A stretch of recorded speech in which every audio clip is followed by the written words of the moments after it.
the different programs that are within the J6.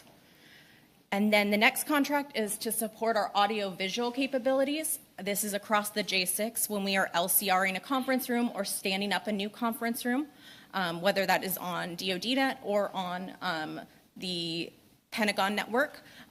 We will be looking for support to be able to procure that audio-visual equipment and then also to be able to install that equipment across the different areas that DoDNet and J6 Pentagon support. Lastly, I think everyone's heard of the DoDNet catalog or the Fourth Estate catalog. That is coming to an end, and we will be recompeting that, looking across all of J6 and finding those common IT end-user equipment, peripherals, networking equipment that we can put on a catalog that is going to support the entirety of the J6 mission. And that is all I have. All right.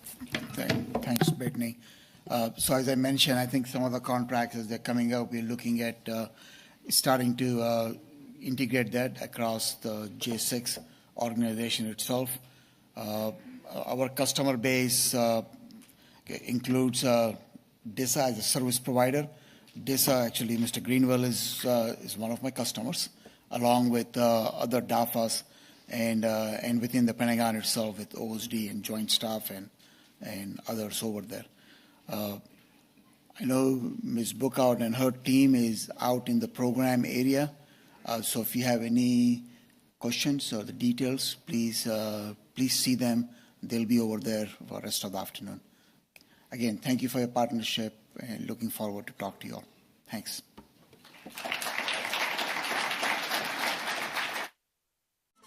Hi, I'm NASA Kennedy Rafael Salas, and I'm thanking you inside KSC. NASA's Orion spacecraft has taken another major step in his preparation for the Artemis 1 mission.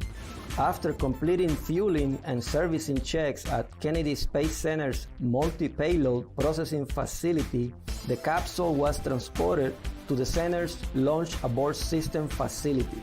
There, teams with Exploration Ground System and contractor Jacobs will integrate components of the Launch Abort System onto the spacecraft.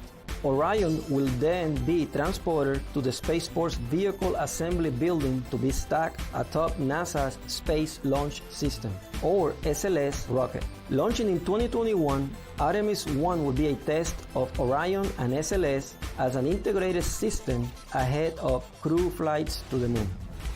A SpaceX Cargo Dragon spacecraft, which launched from the Kennedy Space Center, returns to Earth. Carrying important science investigations, Dragon splashed down July 9 in the Gulf of Mexico near Tallahassee. This location means a shorter transportation time for the onboard experiments, allowing researchers to collect data with minimal loss of microgravity effects. Dragon launched June 3rd on a SpaceX Falcon 9 rocket. It delivered more than 7,300 pounds of research investigations, crew supplies, and vehicle hardware to the space station. This was the second splashdown of a U.S. commercial cargo spacecraft off the Florida coast. For more inside KSC, check us out on social media and at nasa.gov/Kennedy.